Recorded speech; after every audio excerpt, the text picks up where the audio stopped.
And coming in from the Pacific Northwest today is Dr. Laurie Mischley, a researcher who I think needs no introduction, internationally renowned at the forefront of um, for so many different reasons. We are a big fan of her MVP study. We're a big fan of her Parkinson School and just her kind of really practical, disruptive approach to conventional medicine. And is, just has what people living with chronic illness and specifically Parkinson's, what do you need? Let's empower you. Let's make change. Let's not be complacent. So grateful to have Laurie here today. And I just wanted to do a little tribute that this program was originally conceptualized to be Laurie and a movement disorder specialist, Dr. Johann Samantha. He's passed away, and he was one of our first physician advisors and just embodied the PMD Alliance mission and spirit, and just wanted to, he's missed, and just shout out that um, he was going to be part of the program today, and I think he's here in spirit. Welcome, Laurie. Thanks so much for being here. And I saw your slides. You have a lot to go through, so I will zip the introduction and hand the floor over to you. Great. Thank you for the invitation to be here. I see a lot of new faces. I see a couple familiar people. Nice to see you, but a lot of people who I don't recognize. So very briefly, just as an introduction, I'm a naturopathic physician in Seattle. In Seattle, in Washington, naturopathic doctors write scripts. We do minor surgery, but we are specifically trained in lifestyle modification, integrative medicine. Part of our medical school curriculum, we get 2 years of nutrition. We study how to give supplements as well as, gynecology, urology, anatomy, physiology, pharmacology. So it's a fairly unique type of medical school. And then after I did that, I went and got an MPH in epidemiology and a PhD in nutrition. And all I've done since 2010 is Parkinson's. So the only thing I'm actually really good at is nutrition for Parkinson's, right? So that's kind of the expertise with which I come to you today. So what you all want to know is, do supplements play a role in slowing and stopping progression? I'm not making any money off of any supplements sold anywhere. I get no kickbacks. I don't own a supplement company. I don't have stock. I want to say out of the gate, not everybody here needs everything. This isn't a shopping list. Quality control is an absolute nightmare. Half of what is sold over the counter doesn't have in it what the label says it has in it. You can go online and find thousands of recommendations of things for Parkinson's. That doesn't mean anything. What part of Parkinson's? To treat the symptoms of Parkinson's, to slow progression? If you're going to take something, know why you're taking it. How will you know it's working? What are the goals? And I really think all of you need somebody on your team who is trained in nutrition, natural medicine, integrative medicine, who can actually answer these questions for you. Often you will go to your providers and they say no. And there's a really big difference between no and I don't know. People tend to be down on what they're not up on. And the truth is, for the entire kit and caboodle, everything we're about to talk about today, most of the cases, your docs aren't up to date on the state of the science. I am not up to date on vitamin D and Parkinson's. I am not up to date on B12. There are new papers that came out last week that I haven't read yet. So most of the time, your providers are not up to date on everything there is to know about the question you're asking. And even if they were, in almost all of these cases, there hasn't been sufficient research to be able to answer the question you're asking. So really, the right answer to all your questions about nutrition and supplements and Parkinson's is we just don't know. But given what we do know and what I've understood, here's what I'm thinking. People who know a lot about nutrition often don't know much about Parkinson's. People who know a lot about Parkinson's often don't know much about nutrition, and you all are caught in the middle. So what you want to know is, do supplements play a role in Parkinson's? Is it a goose chase or a game changer? How would you answer this question about pharmaceuticals? Do pharmaceuticals work for Parkinson's? Well, what pharmaceutical for what purpose? We have lots of pharmaceuticals that hide symptoms. We don't have a lot of pharmaceuticals that slow progression. We have a couple that help constipation, but the ones that help constipation don't help dyskinesia. Like, you can't, it's kind of an absurd question. Should I take supplements? Well, should you take pharmaceuticals? It depends on you and your goals and your symptoms and the other conditions you have and your history and what we know about your biochemistry and what you can afford and what your diet is and what your stressors are. So the entire concept of asking the question, should I take supplements, is kind of as absurd as saying, do pharmaceuticals work? It depends. And it's not just black and white. Does vitamin D work? What form of vitamin D? Delivered in what delivery system? Pills, gels, liposomal, intranasal, rectal, creams, lotions? Which dose? Do you use an extract or do you use a whole blend? And we don't know, for what outcome. There are going to be some supplements we only study for people who are constipated. Some supplements are only for people who are depressed. Some are only for people who have bad balance. So this is so much more complex than anything we are going to kind of tackle today. I want to make sure that you all realize you're already all taking supplements, every one of you. Have you ever gone out to eat? I promise you they're using iodized salt in your food. You are taking iodine supplements, you are getting fluoride supplements, you are getting iron supplements, you are getting folate supplements. We can't trust you to take the nutrients you need to save yourself from degradation. So we dose you when you're not looking. It's called fortification. And the government at some point says humans need more nutrients than they're getting. And so we're going to slip it into their food and their toothpaste and their salt to make sure they get what they need. So we're not going to get into this, but I tried to find a reference. I went down a rabbit hole, but that statement, half of supplements don't have in them what the label says they have in them.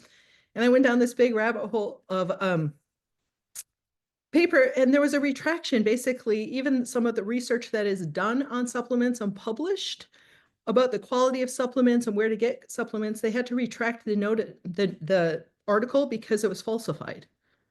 And so I don't know what kind of who is publishing conspiracy articles or making up data on an already complicated topic, but it just gets more and more and more complicated the deeper you go.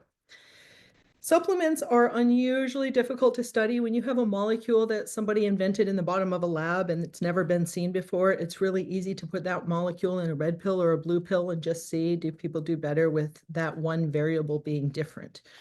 Supplements are a whole different beast because, one, you can't patent a supplement. You can't patent green tea, right? And so to do a study to bring a new drug to market for Parkinson's disease costs about $1 billion. So if you're going to bring a new CNS drug to market, you need to make $1 billion back from that drug. And if you own the molecule, you can patent it and you can get a return on investment. And that's how industry happens. For something that you can't patent, it's really hard to find the resources to do the research that we want to do. It's not, again, it's not a conspiracy theory. It's just there aren't enough, the broccoli farmers don't stand enough to make enough money off of you taking sulforaphane to come up with that kind of, so the composition of whole foods is way more complicated than the single molecules. When you harvest the plant, if you harvest the mucuna in the morning or the night, in the spring and the fall, the soil you grow it in, what pesticides you use to grow it in, all of that shapes what you're going to get in your pill. And so it's like there's a really big difference between rubbing alcohol and Pinot Noir. But right, like there's an alcohol molecule in both of them. They're totally different beasts. And so when you start studying something as complex as a full plant, you're really talking about thousands of molecules. So just some definitions that I'm working under. You might define these things a little differently. You might find someone to argue with me about this, but I consider nutrition the study of the human dependence on our environment. We cannot make vitamin C. We need vitamin C to survive. We are dependent on getting vitamin C from exogenously from our environment. We are parasites of the planet. There are things that we need to get from the planet in order to survive and thrive. The study of nutrition is the study of what do we need to get from outside of us to function. The nutrients are the things that you need to go get. molecules, minerals, usually. Nutraceuticals are when you take those and package them into some condensed form. My personal philosophy is food is best. If you can get your needs met with a healthy diet, of course, that's what I want you to do. However, if you can't get the amount of vitamin C you need from diet, if it's cheaper and easier and you'd feel better or outcomes of Parkinson's are better in people who supplement vitamin C, great, do that. Whatever works. My loyalties are to whatever works. So supplements can be a whole bunch of things. I said they can be herbs and minerals and concentrates and extracts. We're not just talking supplements, but functional foods, fortified creams, pills, creams, suppositories, patches, nasal sprays. They come in all different types of categories. So much more than what we are going to be able to tackle here today. I just want to make sure you understand how vast and far-reaching this topic is. And this other really absurd thing is we put a whole bunch of artificial packaging around the difference between a supplement and a pharmaceutical. And I just want to make sure that you realize there's not that big a difference. I mean, it basically becomes a pharmaceutical when your insurance starts paying for it and the conventional pharmacy starts dishing it out. You know, if you go to the health food store, so in both of these examples, we're talking about how the body makes two neurotransmitters, serotonin and dopamine. So you start with an amino acid from the diet, you have some intermediate, and then you get out the neurotransmitter. To make serotonin, you get tryptophan from your diet. The intermediate is 5-HTP, and it makes serotonin. So any of you who want to boost your serotonin, don't go do this for a bunch of reasons. But if you're depressed or you want to sleep better, you can go to the health food store and buy 5-HTP. It's cheap, it's fast, it's easy, and you can take 5-HTP and it will make you make more serotonin. Over here, if you want to make dopamine, you get tyrosine from your diet. It turns to dopa, L-dopa, and that makes dopamine. Right? But if you want dopa, you go to Rite Aid, to the pharmacy, give them your insurance card, pay money, and this is a pharmaceutical drug. It is the exact same thing. We're talking about an amino acid intermediate that changes biochemistry for the sake of improved function. But your mind is totally putting 5-HTP and cinnamon in two totally different categories. And I'm just here to point out it's a lot fuzzier than you think. I mean, there's a lot of overlap between when a supplement or a nutraceutical becomes a pharmaceutical. Okay, let's get into this. One more thing, I don't know, again, how many of you are familiar with my research. The MVP study was mentioned, but I just want to point out, this is a scale that tracks Parkinson's progression. It's called the PRO-PD. All of the green dots are real people with Parkinson's. The average person in the US has a score of about 550 at diagnosis and gets worse at about 50 points per year. So the state of the science right now is that on average, people get 10 good years with Parkinson's, the average person. However, we have lots of people who are in excellent health 20 years after diagnosis, and we have lots of people who are in horrible health in the first 5 years after diagnosis. So everything that I've been working on for these last 10 years is to help describe what are the differences between these two cohorts of people, right? The scale that we use is the PRO-PD, and you can see after you start levodopa, the PRO-PD gets better. The PRO-PD correlates with all of the other measures of Parkinson's disease progression, and it is freely available to you on an app. On iOS and Android, you can download this and track your own PRO-PD symptoms and see how do you compare to other people, or at what rate are you reversing, stabilizing, or getting worse. But this is how I track progression in my research studies, and this is how I encourage all of you to track your own progression or reversal. What I want to say about this is when you have something like a symptomatic therapy like dopamine, you can feel it working right away. Most of what we're talking about for supplements is not dopamine related. It's not, you know, like the Tin Man gets oiled, like your levodopa kicks on 20 minutes after you take it.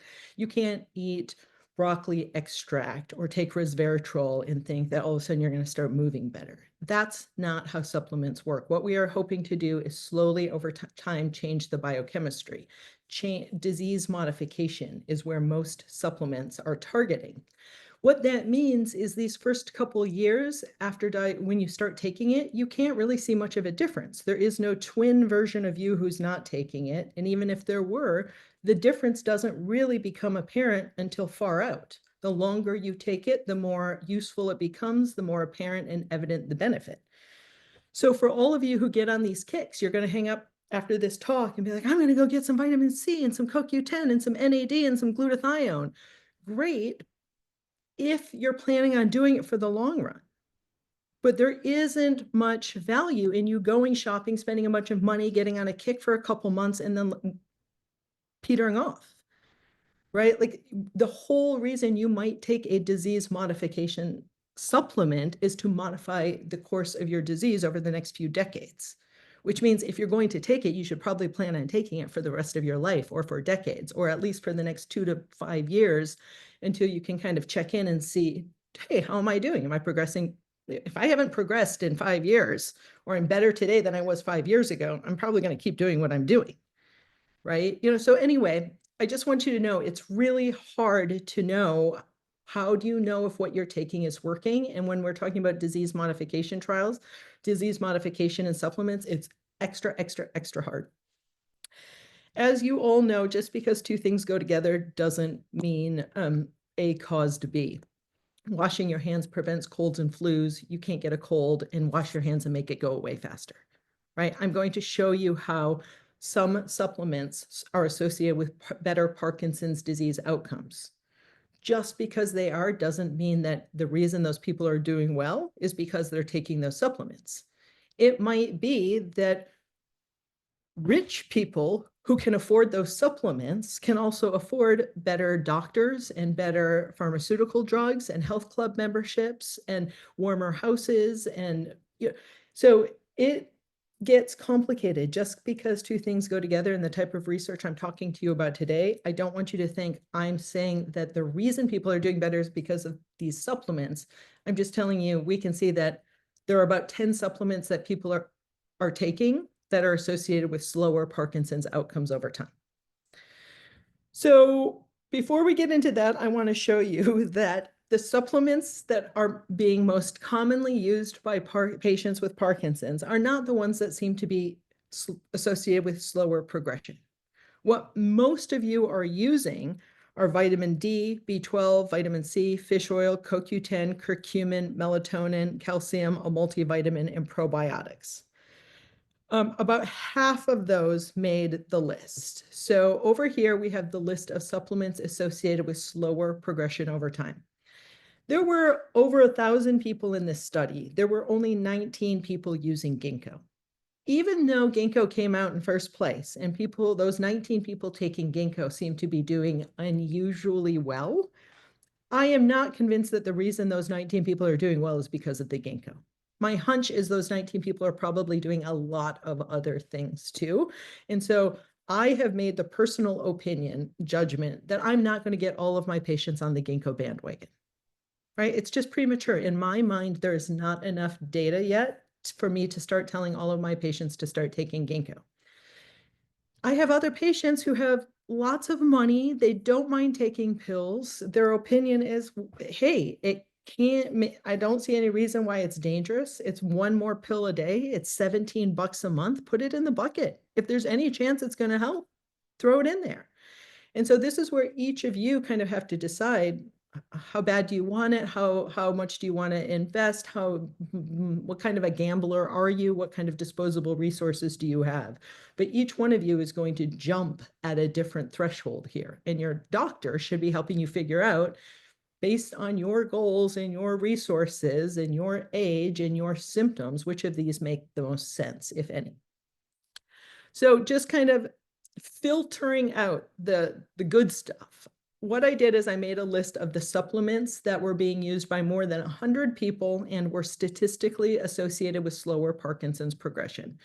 Glutathione, coenzyme Q10, lithium, curcumin or turmeric, the homocysteine lowering B vitamins, coconut oil, vitamin C, and fish oil. So I think I'm going to touch on almost all of those over the next few minutes. So my PhD is in glutathione deficiency in Parkinson's disease. Glutathione is the body's primary antioxidant. By the time you are 60, a healthy 60-year-old is already about 30 or 40% depleted compared to a healthy 20-year-old. We think one of the reasons that we get Alzheimer's and Parkinson's is you lose glutathione with age, and it makes your brain more susceptible to all kinds of damage. And so it is the lower level of glutathione that in general makes you susceptible to all of the things that cause problems. And then once you get Parkinson's, you use up a ton of glutathione, and that makes a bad problem worse. So I have done one government-funded trial and a couple Michael J. Fox-funded trials to answer the question, can you snort glutathione up your nose to raise brain levels of glutathione? And will people use it? Does it get in? And is it safe? I have not yet done a study that answers the question, does it slow progression?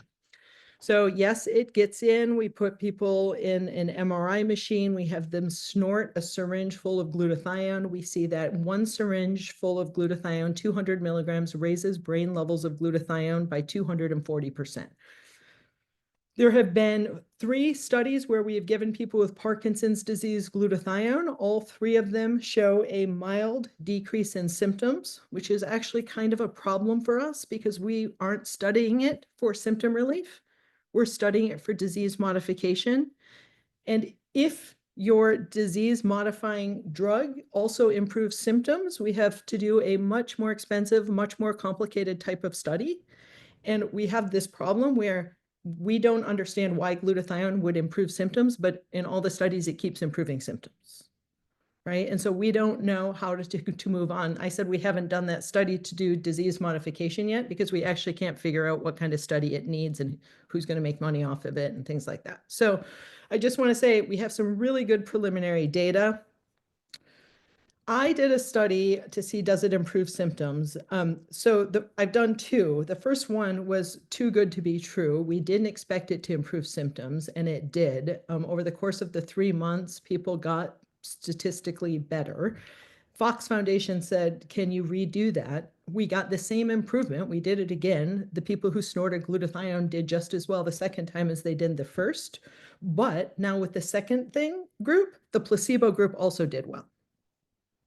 And so because the placebo group did so unusually well in the second study, we had to conclude it wasn't better than placebo, and no glutathione studies have been done since.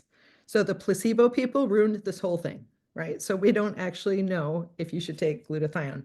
But even though the study has never been done to answer the question, does it slow progression or does it work? No phase 3 trial of glutathione has ever been done. And it somehow has made the list of phase medicines that have already failed a phase 3 clinical trial in Parkinson's. This slide is shown at every Parkinson's conference, and every neurologist keeps seeing this slide showing that glutathione has failed at the phase 3 trial. Glutathione has never been in a phase 3 trial. So again, there's miscommunication. Neurologists are being taught it doesn't work because of this erroneous picture that keeps being passed around. And so you're caught in this, well, Laurie says I should consider glutathione. And they're like, look, it's failed. Okay.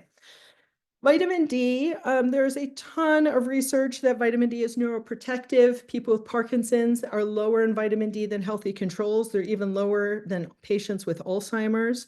Lower vitamin D is associated with muscle weakness, worse balance, worse constipation, more depression, more osteoporosis, more dementia, worse Hoehn-Yahr or UPDRS scores, more falls.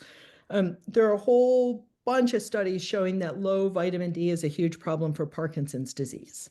This is hot off the press. I believe this came out last week. And this is pretty eye-opening for me. As you would expect, here's this study that says, that vitamin D intake is associated with mortality. That your likelihood of living or dying is influenced by your vitamin D level. So what they did is in the nurses' health study, they took I think it was like 10,000, 12,000 people that they were following over time, and 364 of them developed Parkinson's disease. And they looked at how vitamin D levels shaped whether you lived or died. And Interestingly enough, there was a sweet spot. It was a U-shaped curve. You could take too little and you could take too much. That this moderate level of vitamin D in the bloodstream, blood levels in the US of 30 to 40, is what they found to be least associated with death. This is actually unsettling to me because this is about half of what I've been advising my patients to do for the last 20 years. For 20 years now, I've been telling people to keep it between 60 and 80. This is why I say we don't know. Every study puts a little different spin on things. The data is really complicated. Do I tell my thousands of patients now, hey, I've been wrong, everyone cut back a little bit on vitamin D? This is a pretty well done study. I believe in the approach. I like this kind of research. I'm using it to make all kinds of other decisions. So I am starting to rethink how much vitamin D do I want my patients to have, but the newest data out there says 30 to 40 is the sweet spot.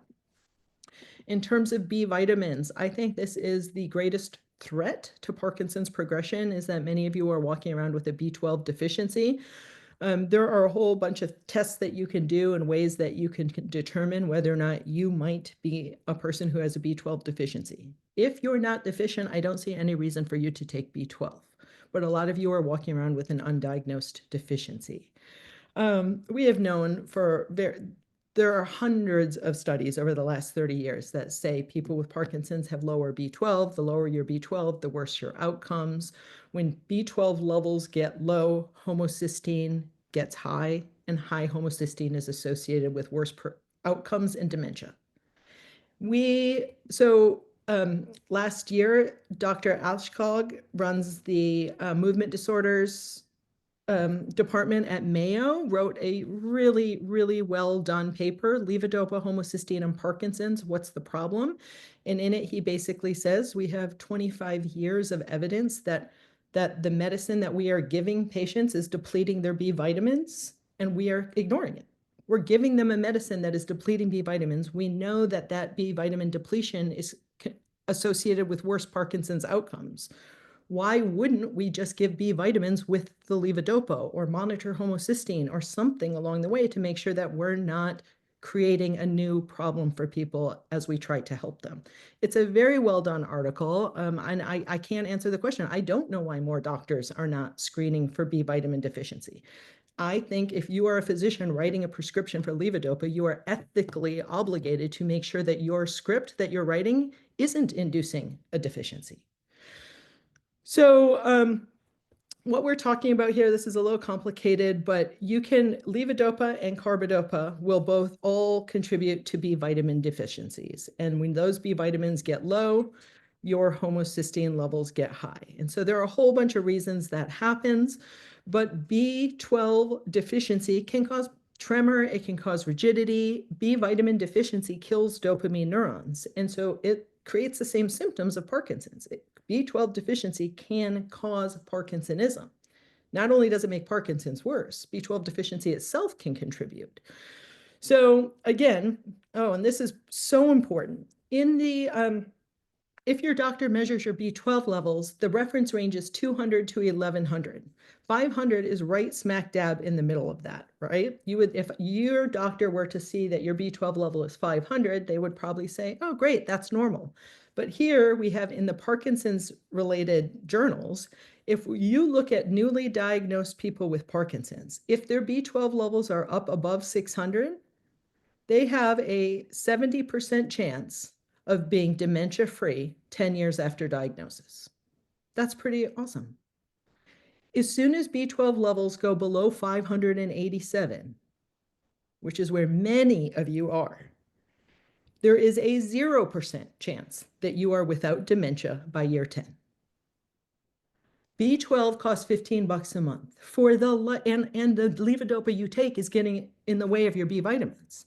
For the life of me, I can't figure out why we aren't routinely screening for B12 deficiency and advising patients to take B vitamins. In our data, there are 129 people who are taking B vitamins, and they are statistically having fewer symptoms over time compared to people who do not supplement with those B vitamins.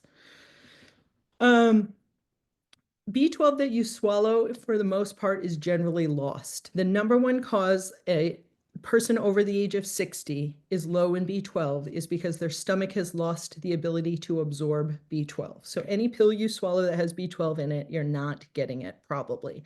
If you want to supplement with B12, you either have to dissolve it under your tongue and absorb it through the buccal mucosa, the pink skin in your mouth, or you take it as a shot. But I don't trust that the supplements that you're swallowing work.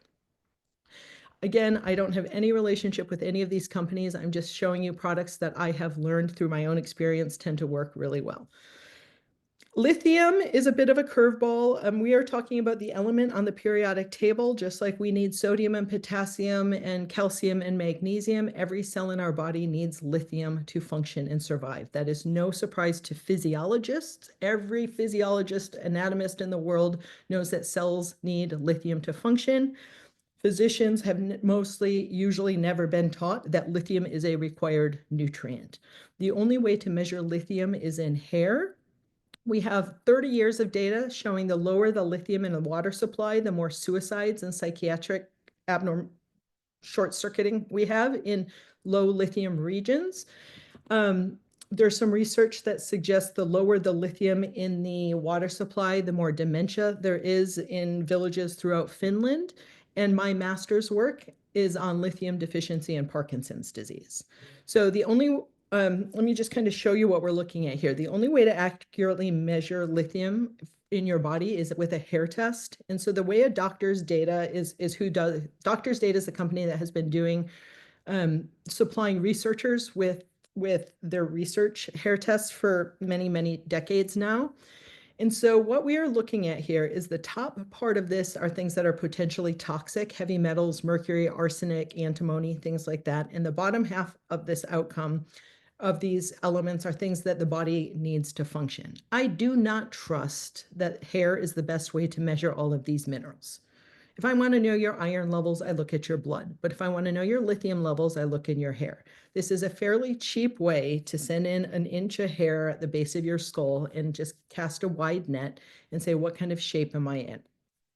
So a normal person should be mostly balanced around the center. If you're above average, your line goes to the right. If you're below average, your line goes to the left. And quote unquote, normal people are all centered in the midline in the green zone. This is a bell curve. Parkinson's disease, 95% of my patients all day, every day for the last 20 years are sucked dry. Their hair minerals are all depleted. I don't know if you're not eating enough mineral-rich food. I don't know if you're eating all the right food but not absorbing it. Or I don't know if you are eating it, absorbing it, and just so metabolically active that you're burning through it. But I'm telling you, there is this very distinct thing that we see in Parkinson's that we don't see in non-Parkinson's patients. And that is where I find lithium deficiency. I do not think everybody needs lithium. The more rain, the region where you live, the greater the more water washes the minerals out of the ground, the lower the lithium in the water content. So those of you who live in Phoenix and New Mexico and some parts of Texas probably don't need lithium supplements. Those of you who live in the Pacific Northwest or Minneapolis or the UK probably do. So whether or not you need lithium really depends on whether or not your hair test says you are low or not, and that is a function of geographically where you live. But this is a typical Monday morning. I come in and everybody is left-leaning, depleted across the board. So that is a big part of stuff that I do with my practice. I love lithium. I think it was like 80, 75, 80 years ago. The first person, a chemist from Czechoslovakia, then started studying lithium springs. People who had poor mental health used to run off to a secret hot spring for their mental health. And his first job as a chemist was to figure out what was so special about that spring that people had been traveling to it to improve their mood for years. And it had bucket tons of lithium. And he became a lithium researcher he's a professor emeritus at UC San Diego right now. But it's a really cool story. And our data says that people who supplement low doses of lithium are actually statistically less symptomatic over time. In the last year, I believe, maybe 2 years, two books have come out. The Promise of Lithium is written by a movement disorder doc who is saying that he's been using lithium in his practice for years.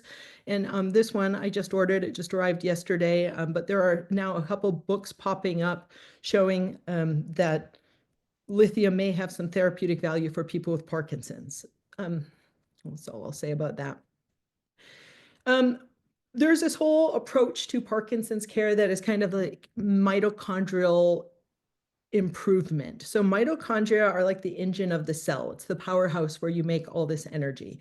And we have known for a very long time that the problem in Parkinson's is part one of the mitochondrial respiratory chain. That's why we use coenzyme Q10. The thinking is if the problem's in part one, you can take part two and you can kind of take it from there. So that's why we recommend, or that's why we've been doing studies on CoQ10. Our data says people who take CoQ10 are doing better, and this is probably why.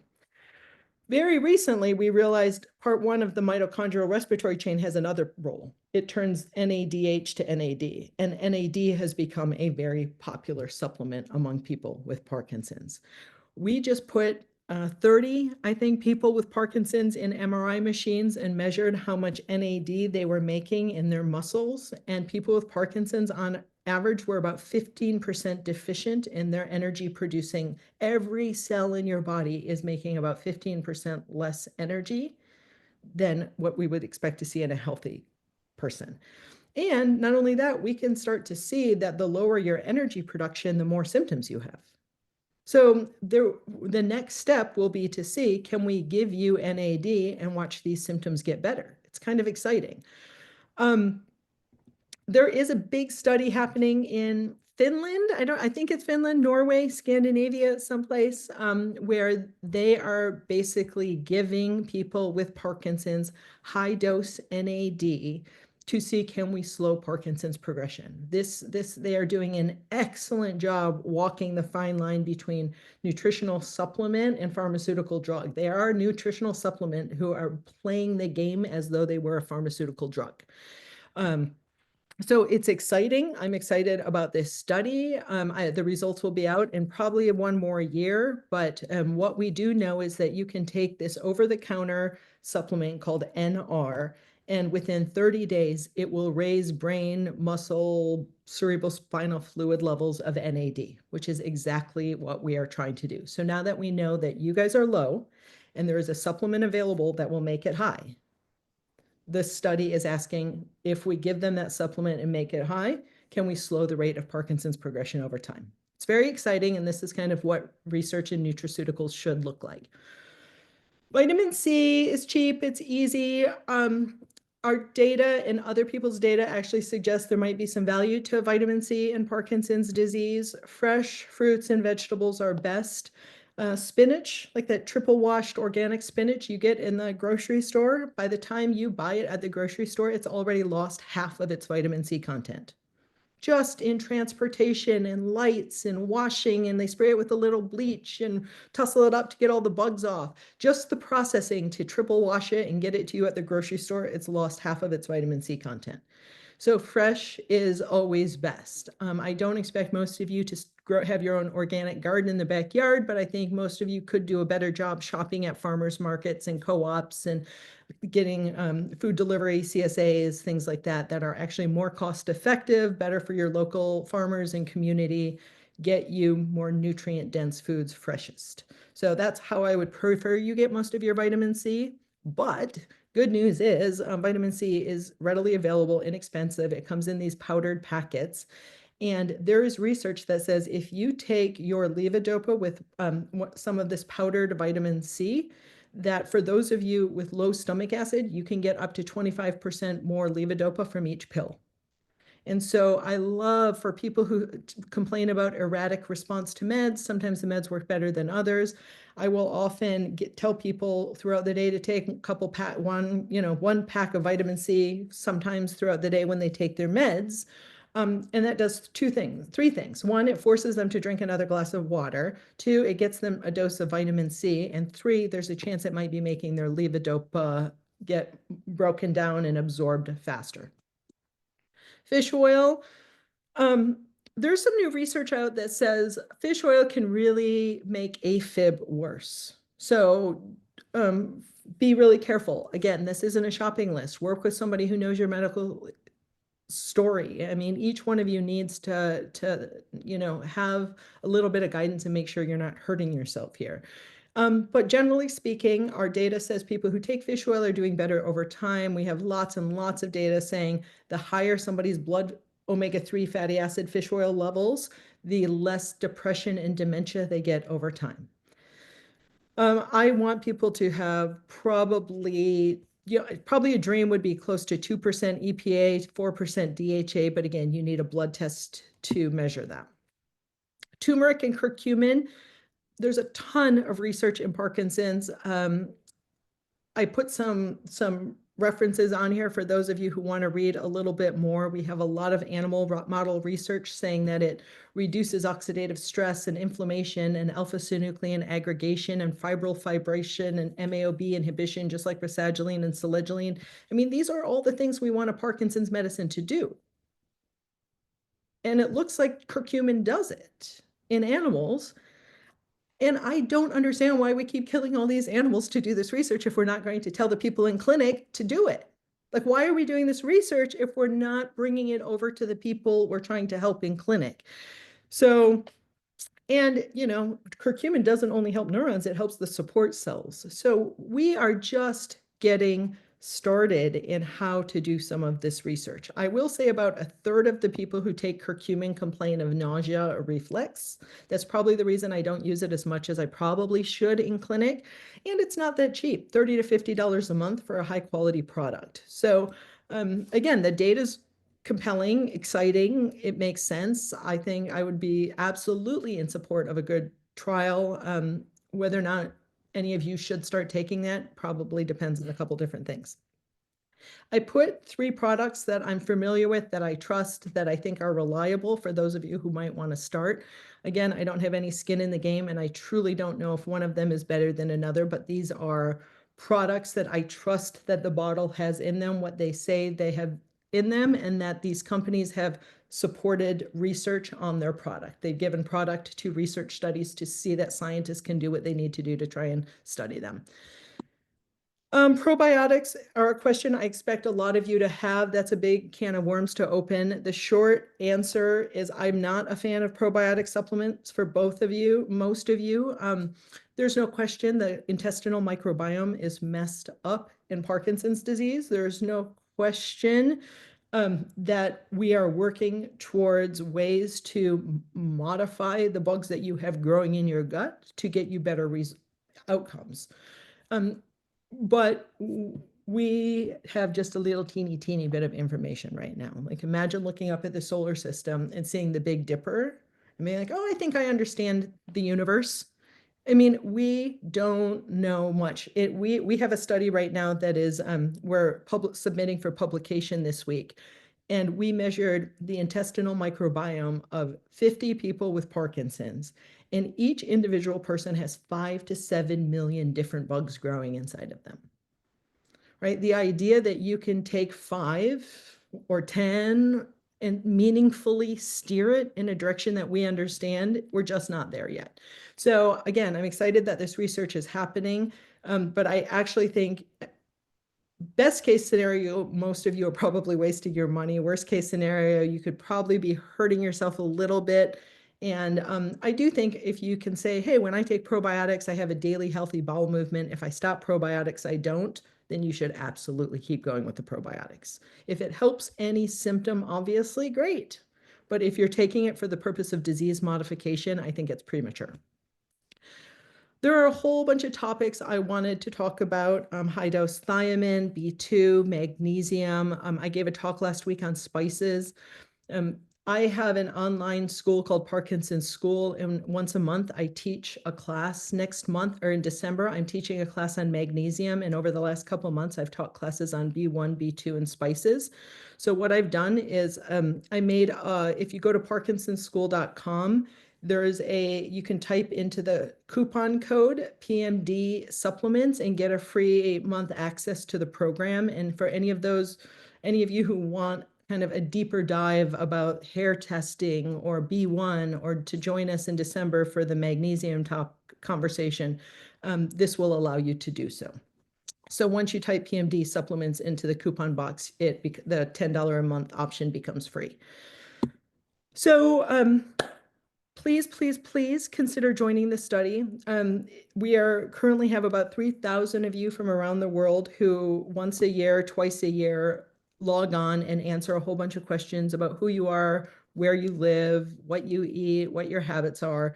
And there is truly power in numbers. By you telling us what you're doing, what we can do is pool all the data together and say, wow, Jack would never know that broccoli is making a difference. But when we look at 3,000 people, the more broccoli a person eats, the better they do over time, right? So by you all pitching in your data, you give us the tools that we need to statistically help you come up with the answer key.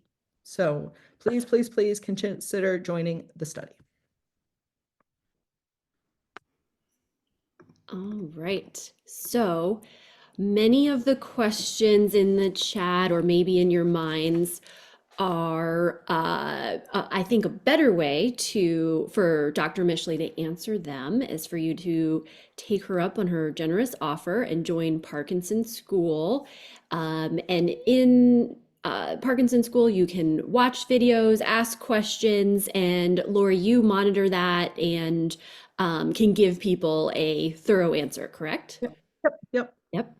So in the chat, there's that code and the link. Do take advantage of that.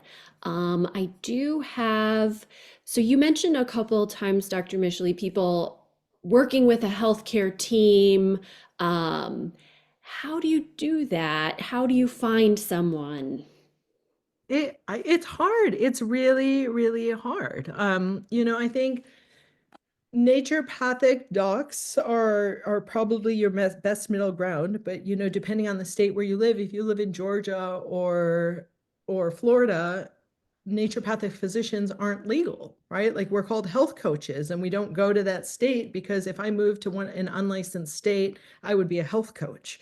If I stay We are licensed in, I believe, half of the country, half of the states, about 25 states, licensed naturopathic doctors who are trained physicians, special with an expertise in supplements and nutritional medicine.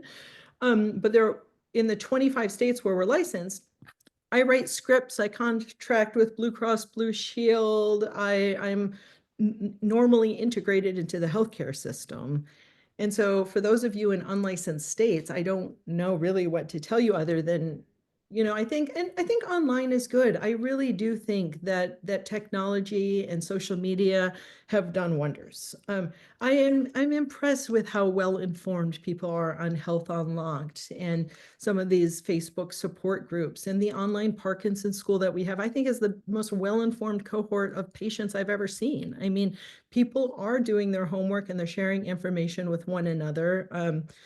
And I think patients are actually doing a really good job educating their docs, right? I think, so I don't have an answer. That's why I built Parkinson School, was to help kind of bridge that gap. But it is a real problem, and I would love to see more training programs to get integrative nutrition-based doctors trained in Parkinson's and more Parkinson's experts trained in nutrition. And so how to get to the train the trainers is going to be tough, but that's the answer. Okay. Question on the MVP study. Do you have to have idiopathic Parkinson's or can it be a Parkinsonism?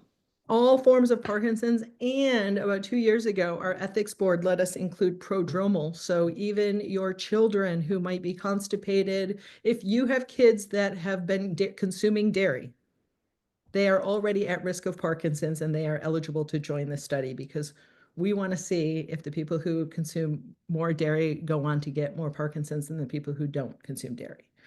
We know that. So anyway, not all forms of Parkinson's are included, including people who suspect they might even have early stages. And we have two more questions. One, can my movement disorder specialist advise me on the timing of taking supplements along with my pharmaceuticals? if they're well informed, yes. I mean, anyone who knows what they're talking about, if they know what they're talking about, they can absolutely, anyone, functional medicine docs. There's another, I forgot about that. I mean, functional medicine is usually conventionally trained doctors who go on to get some integrative medicine training. And so there are a lot of states where naturopathic docs don't exist, but there are some functional medicine docs. I think that's a good option. Um, I just last year met with the person in charge of the University of Washington's medical school curriculum about their nutrition, the nutrition education the med students get. And after we spoke, she said that she was going to double the amount of nutrition education the physicians get during their 4 years of medical school. So instead of 2 hours of nutrition education, they will get 4. Right? Like, I don't know how to tell you where to get nutrition. Like when and it's not their fault. There's a lot to learn. I mean, there's so much information. We can't all be good at everything. We have to divide and conquer. I mean, so I really don't know that your movement disorder docs becoming experts in nutrition is the solution. I think what makes more sense is to get nutritionists up to speed in Parkinson's, naturopathic physicians with more Parkinson's expertise, and get you more access to functional medicine docs, naturopathic docs, and nutritionists with Parkinson's expertise. I mean, I think the conventional neurologists are largely overwhelmed at this point. They're not realistically in a position to start talking to you about whether or not your vitamin C should come from spinach or powder. Okay. And since the vitamin B12 levels and testing was pretty you focused on that, could you ask your primary care doctor, how do you get your B12 levels checked? Yeah, absolutely. That's easy. I think at diagnosis, so once you start taking B12, your B12 is always going to be high, right? So if you're already supplementing B12, to go in and ask for the test called B12 is really a waste of money, and it's going to be high, whether you're low or not. So if you are not currently supplementing, the 3 tests that you should have done would be a B12, a homocysteine, and a methylmalonic acid. Though if all 3 of those are normal, you're fine. You don't have a B12 deficiency. If any one of those is abnormal, you do. And so those tests should all be available. I bet you, like through our clinic, I bet you all 3 of those tests combined don't cost $50. It's pretty affordable. They should be paid for by insurance. Once you start supplementing B12, the way to find out is it working is homocysteine levels should be down below 10, methylmalonic acid should be down below 300. That's how you know that you're getting enough B vitamins to keep it all working. And again, in the online Parkinson School, one of the better classes in the program is the B12 class. It is not uncommon where I tell patients when they come to see me, like I look at their labs, I hear their story, and I say, if you just go watch this class on B12 3 times, you do not need me anymore. Like that's your problem right there. So it's fun when that happens. And I think that's a great way to close our time today to remind people of the wealth of information on parkinsonschool.com that you produce and manage, and the code where all of us watching today can get 1 month free. So please take advantage of that. Thank you for that offer, Laurie, and also thank you for joining to educate us. You mentioned you tell people to watch the B12 class 3 times. I might watch this webinar 3 times. The recording will be up on our website and our YouTube in a couple days. So thank you all for being here, and I will encourage you to take advantage of that further resource. And thank you, Dr. Mischley, for your time today. Any closing words before we say bye? No, I appreciate all of your open-mindedness, that you're asking really smart, thoughtful questions. And I do want to just give a shout out to PMD Alliance for hosting these talks. I mean, I've been doing Parkinson's disease care for 22 years, and this is a really hot topic